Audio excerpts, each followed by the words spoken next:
Thank you for coming on the show. Oh, thank you for inviting me, Matthew. I appreciate it. For those of those out there at the moment who don't know who you are, what is it you do? Because I mean, I know entrepreneur, TikToker as well. Much to my kids' disgust, yeah. So basically, I'm local to Ashford, live in Ashford, married, 3 kids, been here for well over 30 years now, and now run with my wife and an amazing team, Evolution Properties, besides a few other bits and bobs. You've been involved in property for a good while now, is it 19? 28 years now, yeah. Wow. I literally just got into my 28th year. 4th of April was my birthday, if you want to call it that. Oh, happy birthday. Well, what sparked your interest to get into that industry? Interesting story. So prior to that, I was manager for Sainsbury's, and before that, I was a manager for McDonald's. I brought a lot of those skills into what we now do at Evolution, sort of basic things like training, practices, procedures, checklists, that kind of thing. And I just remember being on holiday with some old workmates and an old girlfriend in Antigua, bizarrely. Sat on the beach, chatting to another couple that were there that live in Folkestone, and his cousin owned an estate agency in Deal called Ludlam's at the time. And I was really falling out of love with Sainsbury's, unfortunately. Very corporate, very kind of, you're not a person, you're just a payroll number, which is how I felt. And then I was just chatting to Calvin, God rest his soul, bless him, and he just said, I think you could be an estate agent. And it just kind of, that was the start of it, really, yeah. Wow. And going in obviously into the estate agency, you've got a varied life. Obviously, just talking just now, some of the things that you've done before going into that industry. Yeah. What was your journey into becoming an entrepreneur? If I'm honest, I think I accidentally fell into it. And if I'm brutally honest, I mean, it's a classic thing when you talk to a lot of people that run their own businesses, you get the imposter syndrome kicking in. You know, you always wait for somebody to say, you're not good at this, you shouldn't be doing this isn't your job. And there is always that kind of concern in the background. An entrepreneur, to me, an entrepreneur is somebody that takes something and makes it better. And I think that's what we've always tried to do, but I would never really call myself actually an entrepreneur. So there we go. Yeah, it's sleepless nights and it's a lot of stress. Yeah. How has that sort of influenced your decisions, obviously setting up a business and growing it? So for me, I was manager for a major independent in the southeast. Unfortunately, we lost my mother-in-law in a car accident at the end of 2007. The company were brilliant to me, and I still give them credit for that now, the way they looked after me and supported me. But I think it just kind of made me think, you know, life's too short. What do I want out of this life? And I went into a lettings business with a gentleman, and then we fell out of love with each other for many different reasons. And I just said to my wife, I've got 2 choices. I can either go back to PAYE and go and work what I was doing before, which I enjoyed, but I wasn't really 100% happy with, or I just want to do something for us. And that's kind of where I fell into it, and push forward from there, really. And I just want to come back a little bit. Obviously, we were talking about the journey that you had coming into the business, and the struggles that you had, obviously growing up. Was it what was your goal? Was it, I'm going to be an estate agent and that's where I'm going to go, or what was your journey from teenager Roy to now where you are now? It was an interesting one, and I always wanted to be an architect when I was at primary school.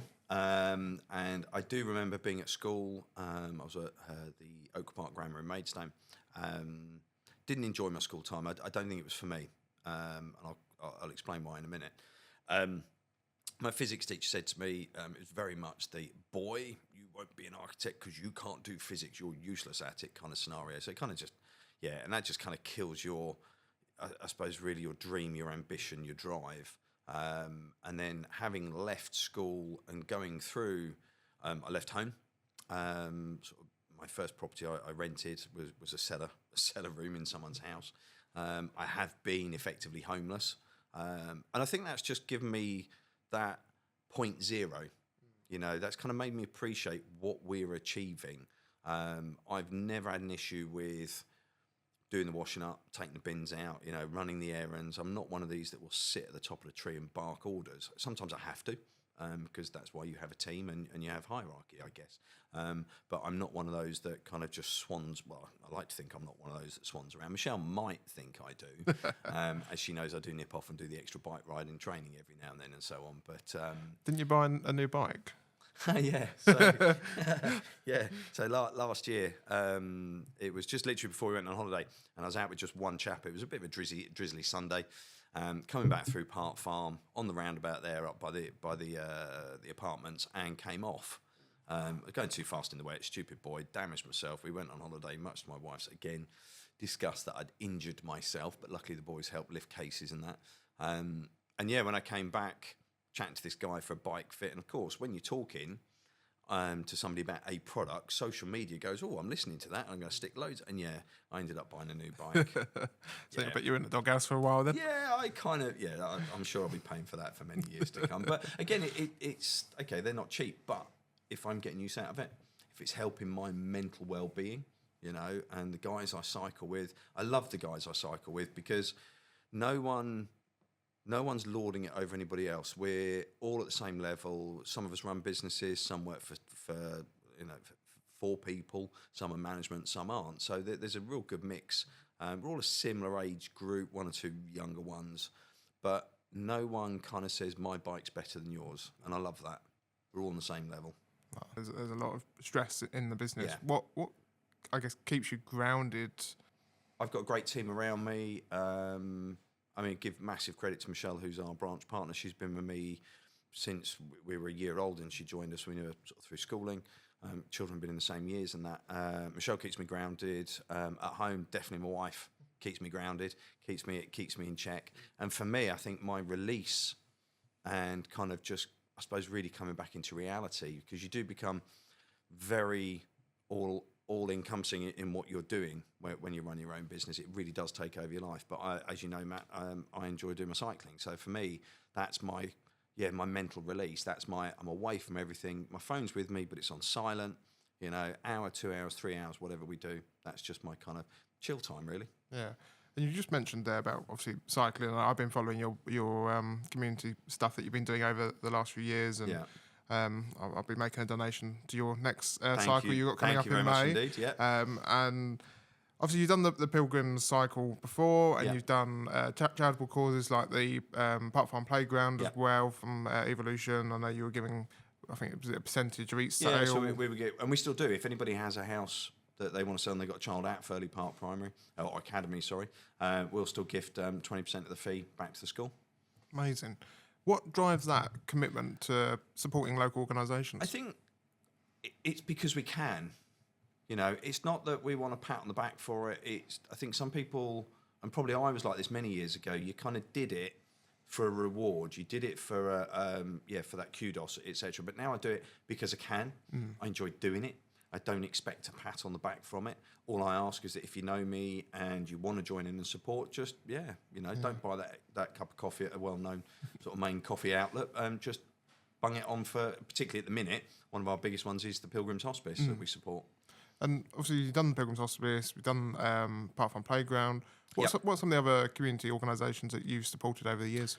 So with Furley Park particularly, we've jumped in and we've done, we used to take the van up there for their summer fete. Fill it up with balloons, and we'd raise funds from doing that. We've done a few kind of where we give gifts. So local primary schools have asked us over the years for sort of donations for like their summer fair or their Christmas fair, that kind of thing. But I think predominantly for me, it was supporting the school because they taught all my 3 children. I was wasn't a governor. It was a trustee for the school for some time. And really, just the Pilgrims. I think if you try to do too many, you get to a point where you're like, I've got to pay staff, and that sounds really wicked. But there's a finite amount that we can gift, so we try and concentrate that on one particular area. And for us, and it sounds really sad, but I've had 2 people I know that have I suppose used the Pilgrims Hospice for the end of life care, which is very sad, but they're a great organisation. They're amazing, and I mean, I've been up to the one in Ashford and done the tour round and got to know about it. It's humbling as well, isn't it? Yeah. So that's where we're at. We've done to do with cycling in our office. Got some really good vests up. We sponsored a couple of friends of mine that had done sort of charity rides themselves. I wasn't able to take part. Probably wasn't fit enough back in the day. They were doing like from London to Paris and stuff. Wow. I'm like, yeah, I could do that in the car, but probably not quite. I'd like to do that one day, but the business does take up quite a bit of my time, so it doesn't free me up quite as much as I'd like. Yeah, and obviously you mentioned about staff there. You know, how has the charitable work that you guys have been doing? How have you brought that DNA into the business? You know, are you sharing that amongst the team? You know, are they getting involved personally in charitable organisations? Or I don't force them to do anything. You know, when we've done with Park Farm Playground Project, we did the litter pick that they did. Everyone got involved back then. When we've done the school fete, we've had staff come in and help out and kind of do half a shift each. But I don't. Yeah, I kind of do it, and I'm not doing it because I don't want them involved. But at the end of the day, I appreciate that they are. It sounds awful, doesn't it? That being staff, they've got their own life as well. Yeah. And I know a few of them sort of do their own sort of supporting of other charities. So, you know, that's it. I suppose it's more personal for me. I just want to come back, obviously being homeless. It's something I want to pick up on a little bit more, because it's a topic that's been on my agenda now for, I mean, this December will be 10 years since I launched what's called the Little House Project. Wow. Where we go out each year and we ask the community to get involved and wrap up shoe boxes and fill in with essential items. Yeah. So hats and gloves and, shower gels, things like that, which we then take out to the homeless communities. And last December, we were able to go out to Ashford, Folkestone and Canterbury, because we just had so many. Good. And it's been growing and growing year on year, and this year will be 10 years. And myself, you know, there's been times when technically I'd be classed as homeless because I was sleeping on a sofa in an office building up a business. Wow. And using the gym across the road to go and have a shower. Yeah. So, you know, technically, yes, homeless as such, Yeah. you know, on paper. But for me, I think that builds a character of an entrepreneur, I think. And I just want to touch back onto that, you know. What was that sort of journey for you, being sort of homeless? So for me, I mean, technically homeless, it's probably not quite. I mean, if I was talking to somebody that I would class as being homeless, they would probably say that wasn't homeless. It was a short period of time. I was staying with a friend of the family for some time. She went away on holiday, didn't want me staying in the house. I had nowhere to stay. So it was kind of, but it was a period that makes you think, do you know what? We are all really vulnerable in where we are. And I think it just kind of made me realise that I just need to do something for myself. And quite right, as you're saying there, yeah, maybe that has subliminally had that effect on me throughout my career. When I worked at McDonald's, I started off back in the day, but yeah, cleaning tables and cooking burgers, up to sort of being a shift manager.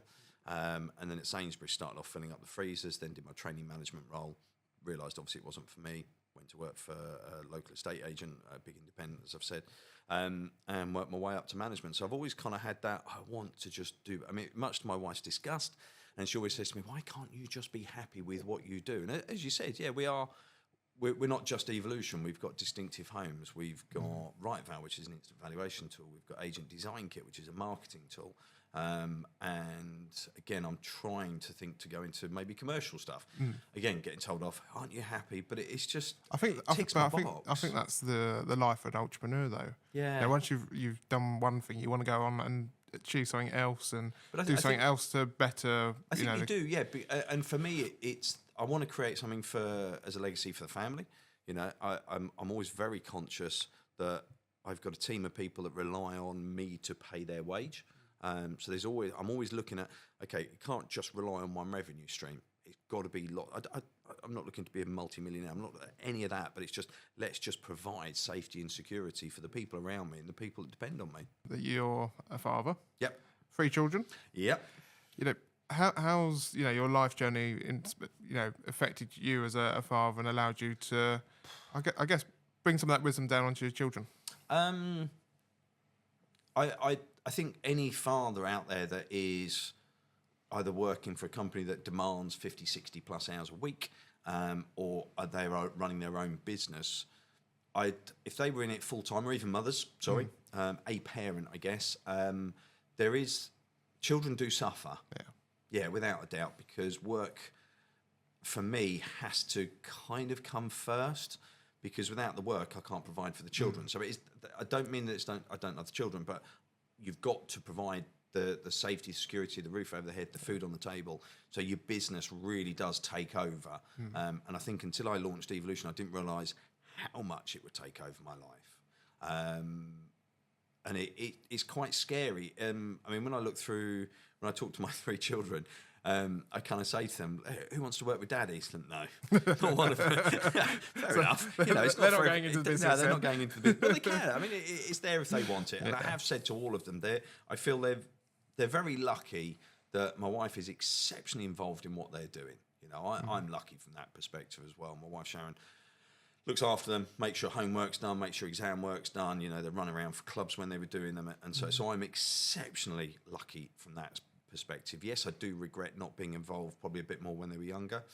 You know, they're all grown up now, 23, coming up for 19, and 16 and a half. So, you know, they're becoming adults, human beings now rather than children. And there's traits in the children that I'm spotting. And I think that's probably why one of them I do butt heads with a bit, but I think because we're probably a little bit too similar in certain things. And then, yeah, it's quite interesting when I sit back and I think, yeah, you get that from me. Sorry. Just touching a base on that sort of trait bit. What are some of the traits you see in the children, if you don't mind me asking? I suppose it's, for me, my daughter is quite quick to, I suppose, becomes a bit anxious with certain things. Very intelligent, super intelligent. Gone through uni, got all the degrees and everything. Amazing. Yeah, super proud of her. But I think it's just the reaction she gives. I'm very snap decision sometimes, and it's just like I keep thinking I've got to slow down and just take a step back, think about it, and work out the best way forward. And sometimes we might be talking about something in the kitchen. She hasn't washed up something, and suddenly she gives an instant reaction. I'm like. And my wife says to me, "That's you." Like, so yeah, we do. I think we should learn from our children, but more, how can we improve ourselves? That, you know, being a father, how's that influenced the business and I guess some of the decisions that you make within the business and deals that you've done over the years? I think from day one. So just before I started Evolution, as I say, I separated with an ex-business partner. And yeah, my wife found me in the corner of the lounge one day, sobbing my heart out because I just felt I'd been let down for whatever reason. But, you know, going back quite a few years now, you try and shut it out of your head. So when we launched Evolution, it was very much, right, I'm in control of this. No one's going to take this away from me. No one's going to touch us.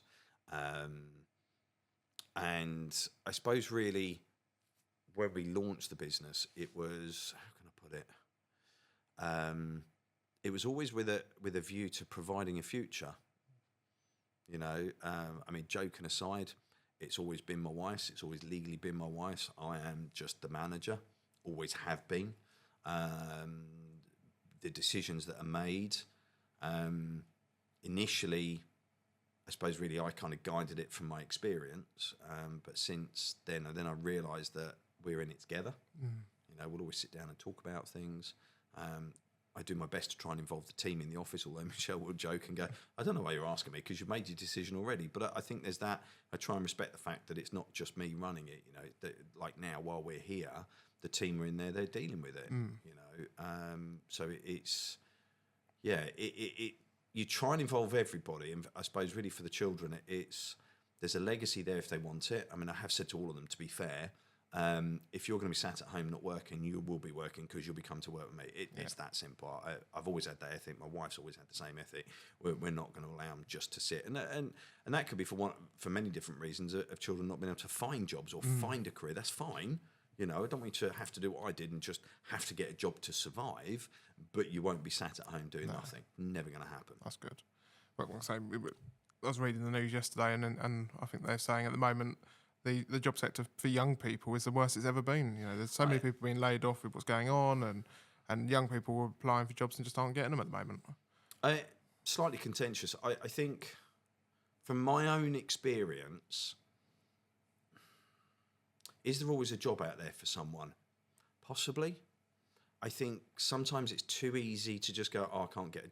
And again, I'm not out to cause arguments with everybody. I think sometimes it's too easy for people to go, oh, I just can't get a job. You know, and I kind of sit there and think you can. It's just whether you want to do that job. You know, and my biggest fear, if I'm honest, Matthew, for the younger generation is this whole social media aspect. And I know I use it. You touched briefly on it. We use it a lot for business. I think it's great fun if it's used in the correct way. But I think there's a lot of children out there that are looking at. I was watching a documentary the other day on Netflix, and they were talking about kind of, is it Mano Vision, whatever it was, Mano, I can't remember the guy, Louis Theroux was doing it. Oh, yes. And I think, yeah, the children are being influenced too much by what they think should happen. You know, again, I come back to my experience of working for the previous estate agency, great company, still going strong. But when I look back, I think, crikey, it was quite a toxic environment. You kind of feel that you have to perform, you have to have the flash things. And yeah, don't get me wrong, I like my nice car, I like my nice house, I like my holidays, no problem, you know. But I've worked for that, you know. And I think there's children out there that are just like, I don't want to do that. I want to be an influencer, and that's all well and good. That's fine, you know. If that's what you want to do and you think you can do it, great, crack on with it. You know, make a career, make some money out of it. Don't hurt anybody if you can help it. But I do worry that there is too much pressure to get a particular job, a particular career. And I do worry there's not enough focus on supporting the people to get there. The apprenticeship scheme, awesome bit of kit. You know, but we don't push it hard enough. We don't push it hard. Issue. No, absolutely. And there's another scheme that's just come out, and I can never remember the name. But basically, colleges and that will pay you to take a young person a day a week, and they do all the training. And you don't even have to pay them a salary because the government pays that salary as well from. Which I think that's where we need to go with it, Matthew. I think I was a little bit concerned recently when I heard about you get paid, I can't remember how much it was, a few £1,000. Was it £3,000 if you take on somebody that's been unemployed for 6 months? And I said, I understand, kind of a great idea because it does help people get back into work. But I think one of my biggest concerns there is other employers out there that are going to, I don't know, interview two people. I know there's rules about interviewing, but let's be honest, things can be dealt with how you want to deal with them. If you've got two people and one's not been out of work and one has been, and they're both as good as each other, are you going to lean towards the one that's been out of work because you're going to get a bunch from the government? So I don't have the answer. I don't know what the best route is, but I think the apprenticeship scheme, it's not pushed enough. And I worry that schools in particular do worry too much about their grade results. Rather than focusing on, okay, so maybe you're not going to be an A and a B student, you might be a C and a D, or different grades now, isn't it? Yeah. Number gradings, isn't it? 9, 8, 7, 6, 5 goes that way or something. I get lost. It's too confusing for me. I think there's too much focus on that for the schools because a lot of them are run as academies, they're run as businesses. I certainly know when my middle boy Pierce passed his GCSEs, he's always struggled with school, you know, diagnosed with ADHD, dyslexia, works hard, gets things done. He was very fortunate to go to a very good school. But at the end of the GCSEs, one of the teachers said, I don't really think he's going to be cutting it and he's not going to be. And we went away and went, that's only because he's not going to hit these A's and A stars on his A levels. He's now at university. But that's just a number on a bit of paper. And it's the character of a person and the determination that they've got. Exactly. It's there, but it's also the support they get, not from myself, it's certainly from my wife Sharon, sort of giving him that sort of, I suppose, role model of you've got to do your revision, you've got to do this work, this isn't good enough, you need to drive, you need to push forward. And he's loving uni now, you know. Amazing. And I think had we not fought for that and just gone, oh, okay, fine, yeah, he can, nothing wrong with college, don't get me wrong, you can go to college instead of staying on at A levels, I think he'd have got lost in the system. Yeah. And I worry there's too much on, and I get why they have to get results, okay, because it's a measurable thing. I mean, we have it in our business, sort of KPIs, I suppose you refer to it as. But I think there should be more within the apprenticeship scheme. I don't think employers know enough about apprenticeships. No. We use it. We always have used it since I think the first apprentices we took on would have been around 2014. And we've pretty much had an apprentice every. I mean, Harry and Taylor have been with us now, coming up for 4 years. Both started as apprentices. Amazing. You know, and they're doing really well. You know, Taylor basically manages all our moving and move outs on lettings. Harry is doing valuations, getting houses on the market.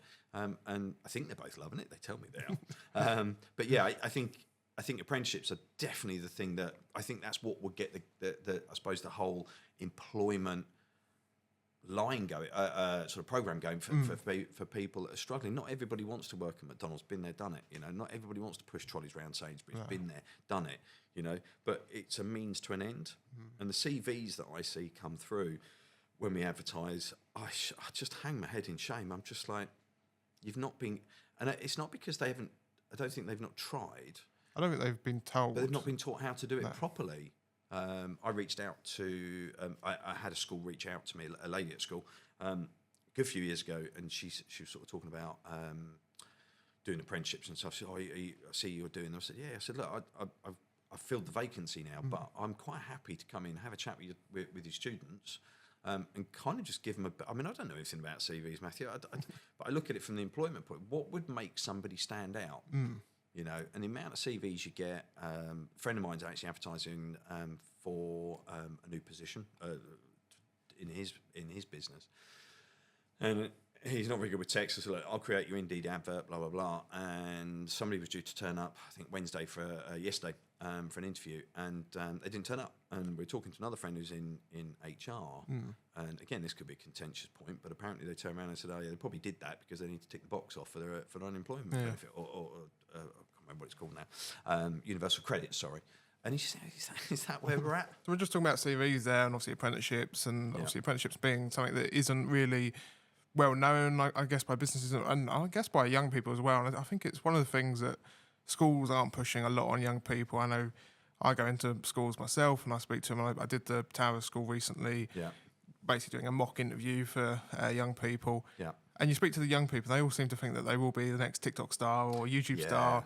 And I'm in I like to say I'm in a privileged position that over the last 10 years I've been building up my social media, and I've got just over 100,000 followers combined, and you know I do a good few million a month in terms of my views. Yeah. And I'm in a privileged position that my social media is monetized. I do make some money off it each month. Of course you do. But I show the young people, I go, well, here's my view count, here's what I've actually earned this month, and then they go, oh, that's a reality check. Yeah, I think it's a there lot is of work. That expectation that they're suddenly going to do some videos about something and thousands of pounds will come flooding in. I think if you take successful influencers, they're probably not even 1/1000% of the world's population. No. They, you know, not even that. You know, they wouldn't even touch the surface. And I think rightly, as you say, I think it comes down to the schools, and the schools do educate children, right? But again, I get it. They haven't got the ability to have the time and the funding to spend with the children. But again, coming back to the point I was talking about earlier, when I was chatting to a lady who sort of asked about the apprenticeship thing, and I said, look, I'll come in, I'll come and have a chat with the kids. I'll come, but I never heard back. And you just think, well, that's a real shame. It is, you know. I'm quite happy to do it. I don't know everything, Matthew, We can only try. That's the thing. If I can sort of give some, like we're having here, just sort of some chats with some children or even young adults, whatever age group they are, and just kind of say, look, this is my experience. You know, I started at the bottom, worked my way up. I've never borrowed a penny to run the business. You know, it's kind of, I think just that reality check sometimes needs to come in. But again, I don't have the answer for everything, I'm afraid. No, don't we all? Yeah. You mentioned, just going to come back a little bit, obviously talking about young people and obviously getting them into apprenticeships and things like that, and then also trying to support them in their journey. You mentioned about obviously your middle child having ADHD. You know, how's that sort of, I guess, influenced your parenting over the time, or even your entrepreneurial journey in the business and the way that you handle certain things? I think we struggled together. Embarrassingly from my side, and I'll admit it was hard for me because I suppose I had a very tough upbringing. It was kind of, as I say, children, no, not quite children should be seen but not heard. But when my wife kind of relates to how I am with the children, she says, that's how you were brought up. Which, good, bad, indifferent. I mean, I never really particularly got myself into any real trouble. You know, I was never arrested for anything or whatnot, so I can't knock it for that. But I think for me, it's with Pierce, we do butt heads, but there is definitely, I think when he had his diagnosis, it was like, right, that makes sense, which then triggered me to think, that's why I do what I do. You know, that's the way I am what I am. And it's quite interesting at the minute, while he's at university, it's quite calm in the house. And then he comes home, he's home at the minute, bless him. We love seeing him, don't get me wrong. But again, it's just like within 24 hours, it's just like this whirlwind, which is quite nice. When I look at it from a different angle and talking about it now, it's really nice because that's him, you know. But at the time, sometimes I look at my wife and go, oh, when's he going back?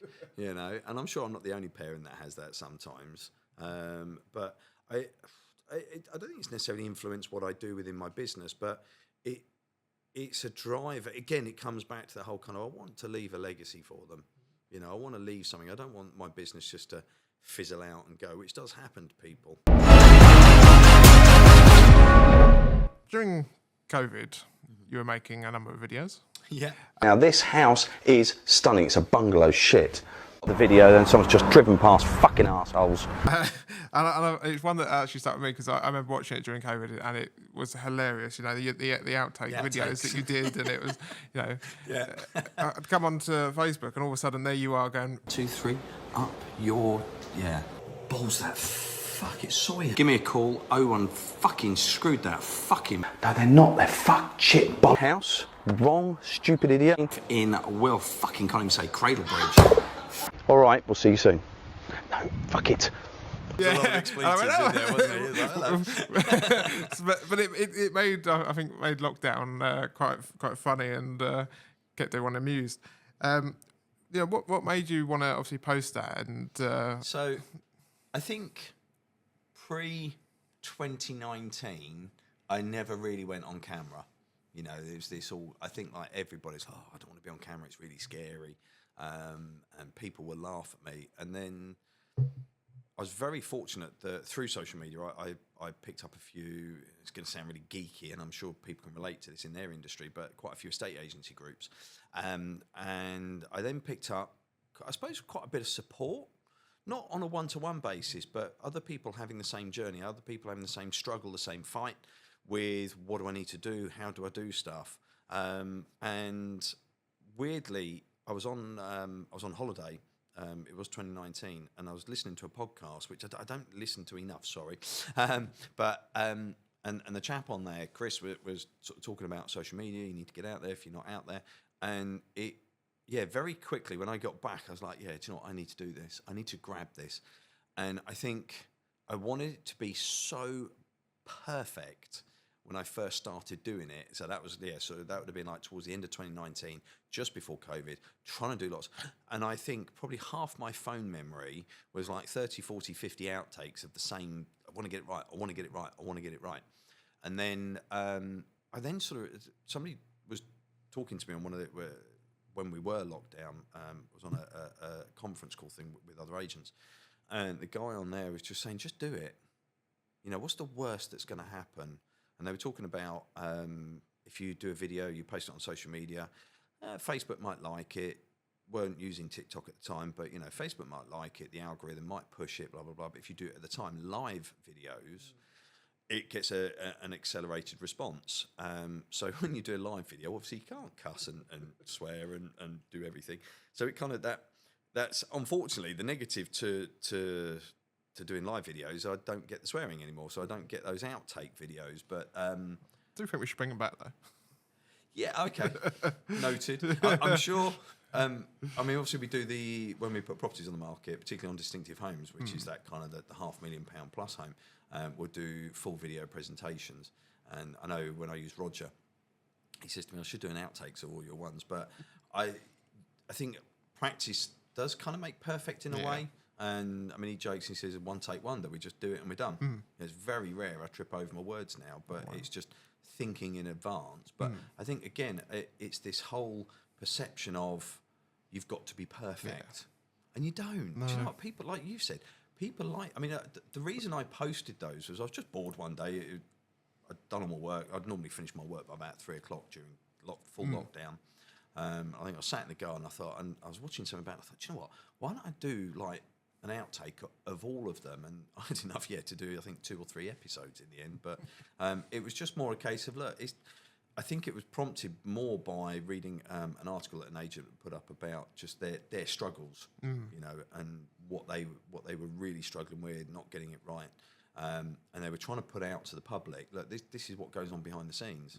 You know, what everybody sees from an estate agent as such is we're driving around all the time, possibly nice cars, we're showing nice houses. We've got this reputation. I joke and I say we're pigeonholed the same as traffic wardens and tax inspectors. No disrespect to those professions out there at the minute, but and it's far from that. You know, there are the hard times. I kind of joke with people when I'm interviewing, and I say to them, the fun bit is showing people around. The fun bit is doing the videos and showing off the properties. You know, that's about 5% of the job. So just trying to get across how hard this job can be. It's not perfect. Certainly not perfect, believe me. I think a lot of people see social media and they think everything has to be perfect. And I know when we talk about young people and obviously the documentaries on things like the BBC and stuff, a lot of young people assume that what you see on social media is someone's life and it's so amazing. And not at all. And it's not. And I mean, I post constantly, and I tend to just post whatever I'm feeling like. And sometimes I'll post and people go, oh, what an amazing life. There's a lot of things going on behind that no one's got a clue what's going on. They've got no idea. They're seeing what I'm allowing them to see. But then there's times where I just post whatever, and you can see the struggles and things that's going on, and I'll make a mess up of, you know, a post, and I'll write something that I probably shouldn't have, and I'll get a load of stick for it. And I'll go, that's just me. I don't care. You either like me or you don't. You know. Yeah, I think there's a guy. There was a guy. Again, I've taken a lot of influence off from Chris, who's an estate agent, and I follow a lot of what he puts out there. The content, he's very, very good at what he does. And I noticed in the early days when I was following his posts, there were dyslexic traits in the posting. I think there were, maybe not quite dyslexic. That was probably a bit harsh, but there was spelling mistakes, there was grammatical mistakes, and so forth.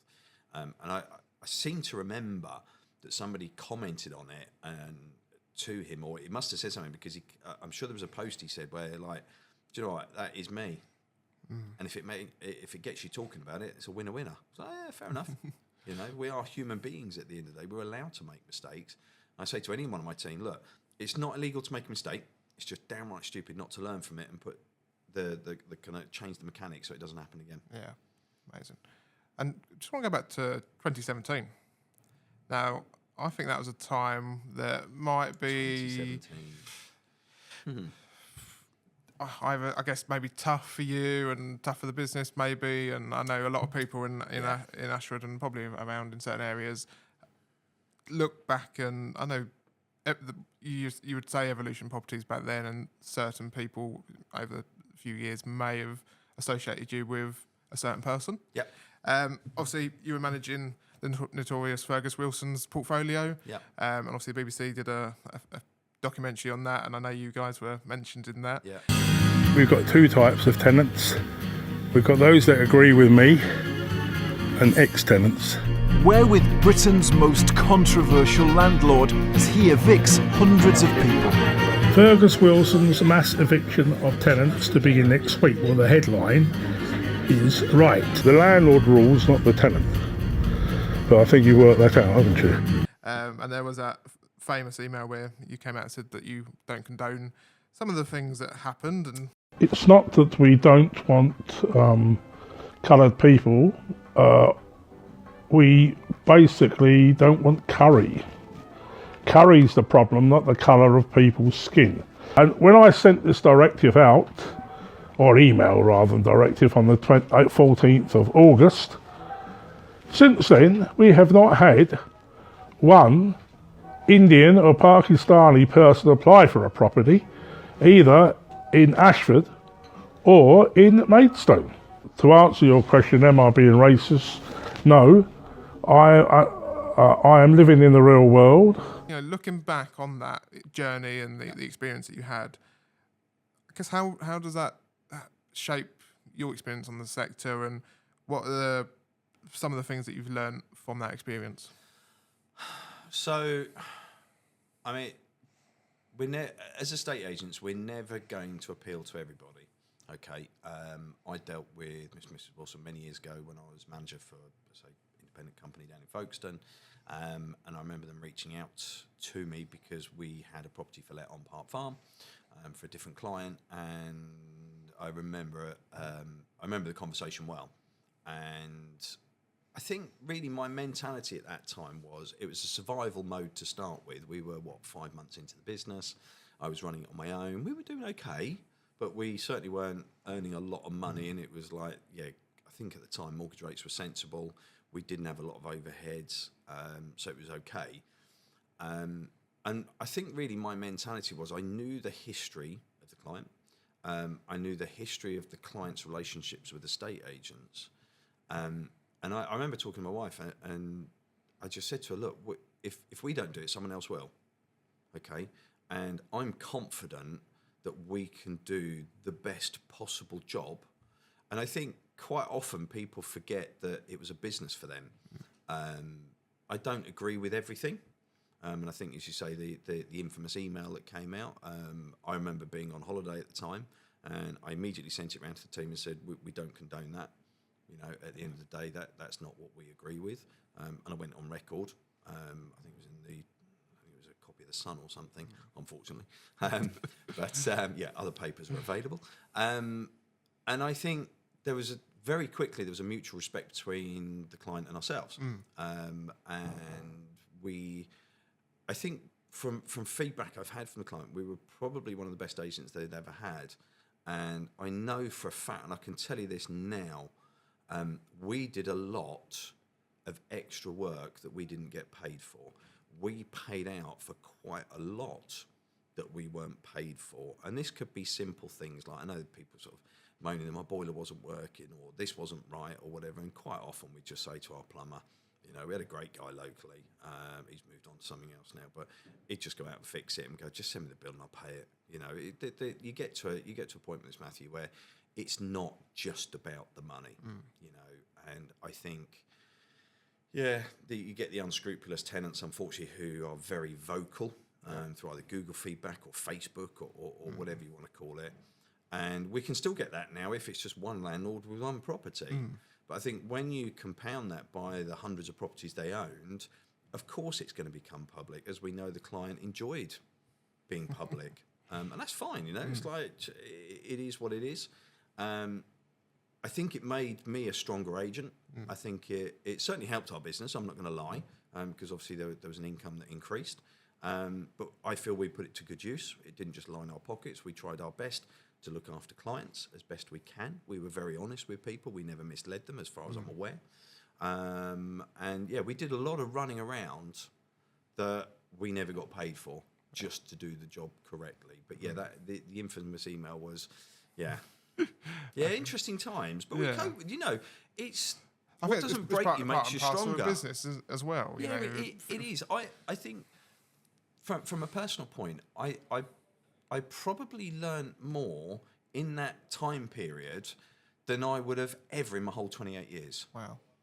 In respect to lettings and good, bad, the ugly, the whole lot. You know, I think it's positioned me in a very strong position that when I am dealing with clients, when they're questioning certain things or wanting to do certain things, I know my onions.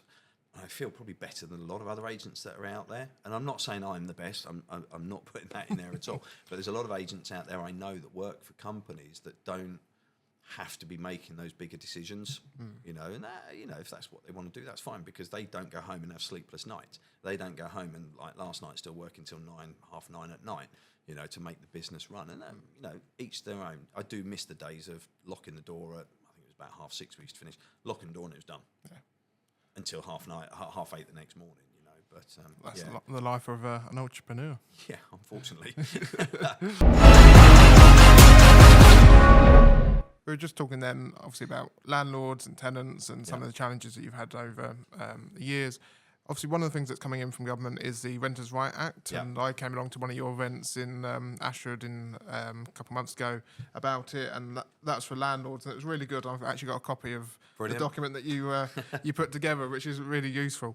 Obviously, one of the things that is coming up, and I think there's a lot of misconceptions that are coming across social media that people don't really know what this means, and that's from both landlords and from tenants as well. But I think really from tenants being one of the issues, because hopefully if you're a landlord, then you already know the things, and you've got a good agent that's actually getting this things put in place ahead of time. Yeah.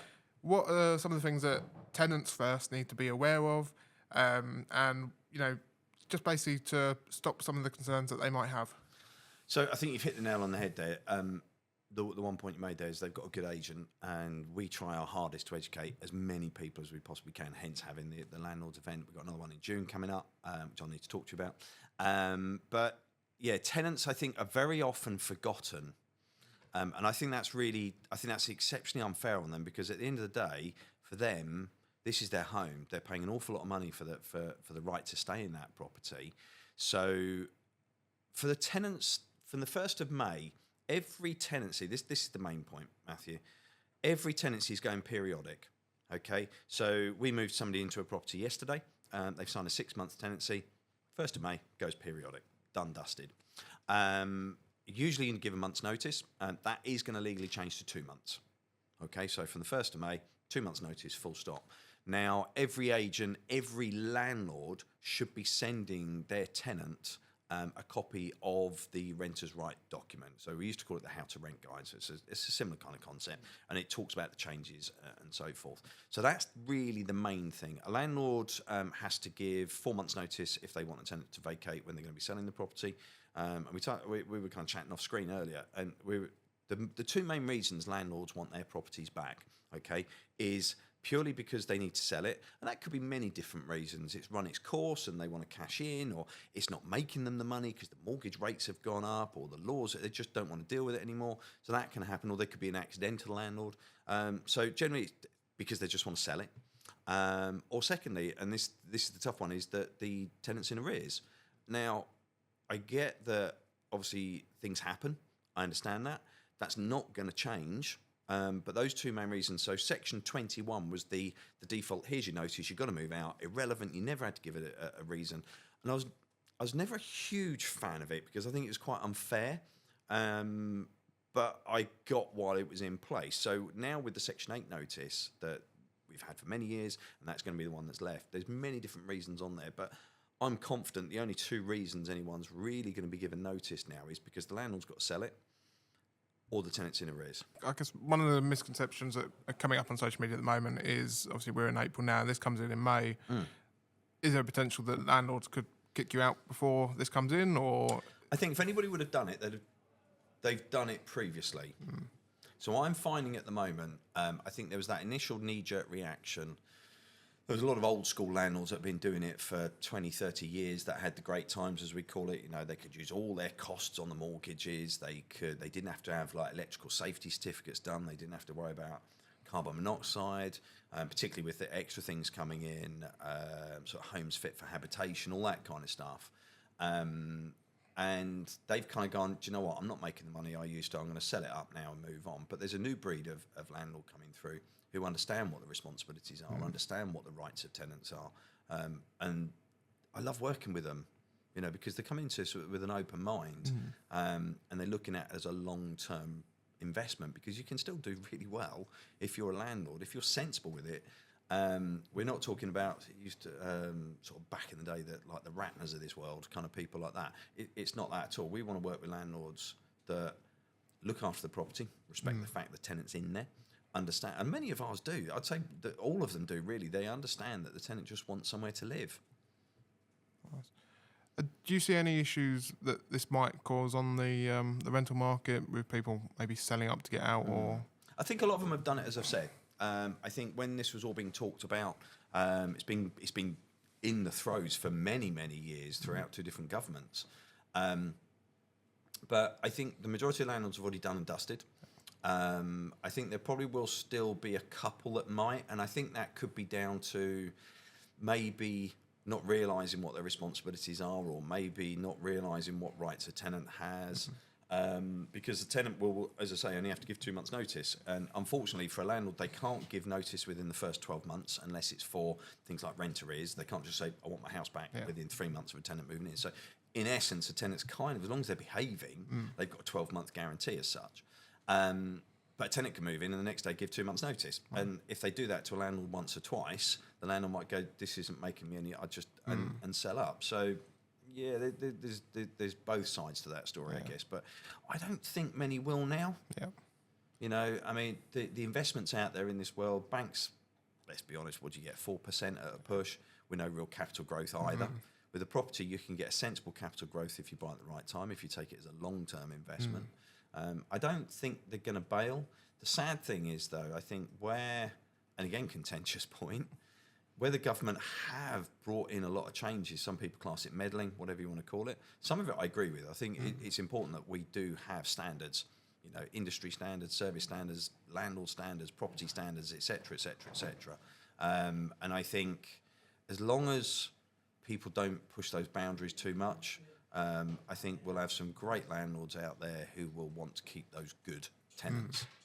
And I just want to touch base a little bit on the Ashford market as well. You know, what do you see as the biggest opportunity at the moment, either for landlords or investors into, say, Ashford as a whole? Because obviously it's a growing town and things are changing, and there's a lot of contentious things happening on social media about Ashford. I know I've got into a bit of stick at the moment. I know I've got a bit of stick for obviously raising my concerns on certain changes that are happening in Ashford, but there is a lot that is happening in Ashford that is good, and you know the town is growing. What do you see as the biggest opportunity? So I was fortunate enough, when I was working in Folkestone, we saw the whole kind of high-speed link, the whole boom for that. Before that, I worked in Deal, and we had the Pfizer influx.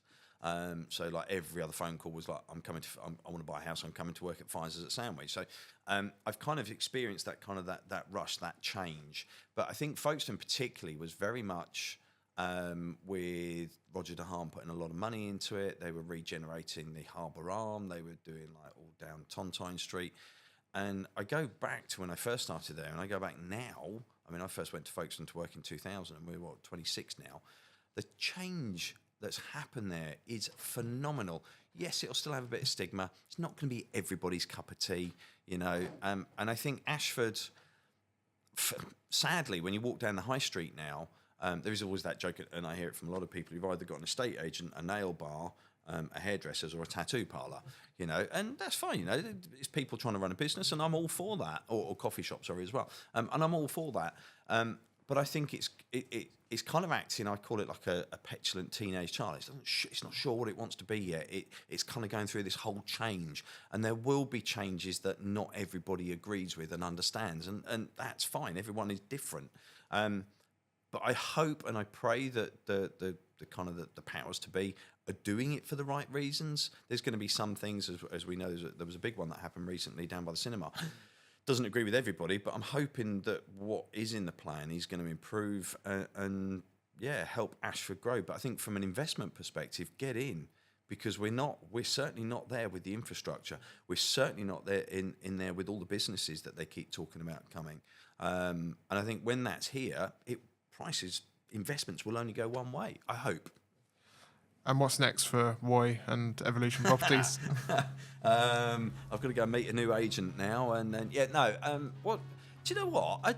I'm happy. I mean, I kind of joke, and I touched on this earlier with my wife saying, "When are you ever going to stop?" For me, Evolution I think it's a great brand. The team are fantastic. We're always tweaking things to improve, particularly with, as I say, the renters' rights coming in from the 1st of May. Distinctive Homes for me is a real big baby of mine, offering self-employed roles for agents throughout the whole of the UK. We're slowly expanding out. Another lady starting with me next week. I am going to go meet another lady today, and I think that's a great role. There's always stuff going on. I'm never going to stop, unfortunately. Well, that's the journey of an entrepreneur. Yeah. Roy, thank you for coming on the show. Thank you, Matthew. No, I really appreciate it, and great to see you again today.